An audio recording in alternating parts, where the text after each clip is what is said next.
प्रवासी मजदूरों ने विभिन्न माध्यमों के द्वारा ये स्पष्ट कर दिया कि वे पलायन अपने घरों तक सिर्फ इसलिए नहीं कर रहे कि महामारी फैली है, इसलिए कर रहे हैं कि सरकार संवेदनहीन है, उनके प्रति उसकी कोई सोच नहीं है, कोई सेफ्टी नेट्स उसके लिए प्रोवाइड नहीं किए। तो वो चाहते हैं कि जब मरना ही है तो अपने लोगों के बीच में जाकर मरा जाए। ऐसी परिस्थिति जब 10 करोड़ लोगों के सामने आती तो इससे बड़ी कोई संवेदनहीनता किसी सरकार की नहीं हो सकती। अब सरकार कहती है कि हमें जान भी बचानी है और जहान भी बचाना है, यानी लाइव्स एंड लाइवलीहुड्स दोनों का संरक्षण करना है। अब जो धुरी है विकास की, जिनके आधार पर हम अर्बन डेवलपमेंट की सोच रखते हैं, वो तो अपने अपने गांवों के लिए चले गए।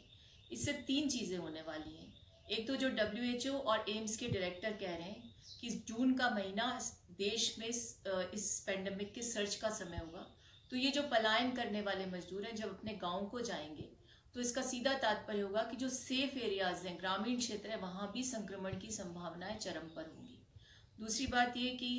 कैसे अर्थव्यवस्था को पुनर्जीवित करना है, उसके पैकेज की घोषणा की जा रही। जनता के जले पर नमक छिड़कने के तौर पर वो पैकेज भी प्रस्तुत हुआ, लेकिन उस रिवाइवल की जो मुख्य रूप से काम करने वाले लोग हैं, मजदूर तबके के लोग हैं, श्रमिक हैं, उन लोगों का जब पलायन शहरों से हो जाएगा तो कैसे रिवाइवल होगा इकोनॉमी का दूसरा प्रश्न है। और तीसरा यक्ष प्रश्न ये है कि जब रिवाइवल पैकेज या रिलीफ पैकेज की बात करते हैं, जो एक तरह से लोन देने वाला पैकेज है, उस पैकेज में एक उद्घोषणा ये भी की है वित्त मंत्री ने कि ग्रामीण क्षेत्रों में मनरेगा, जिसको सबसे बड़ा गड्ढा या मॉन्यूमेंटल डिजास्टर कह के प्रधानमंत्री ने अपने प्रथम कार्यकाल में संसद के पटल पर इसका उद्घोषणा की थी,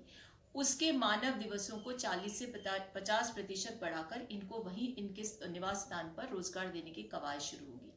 तो ये खुद ही इतना कॉन्ट्रोडिक्टरी काम है कि एक तरफ जो लोग इंडस्ट्री को शुरू करते, वो लोग अपने गांव में ठहर जाएंगे और इंडस्ट्री का रिवाइवल होगा नहीं। यानी कर्जा लो और अपने पुराने कर्जे को चुकाओ, इस नीति पर ये सरकार काम कर रही है।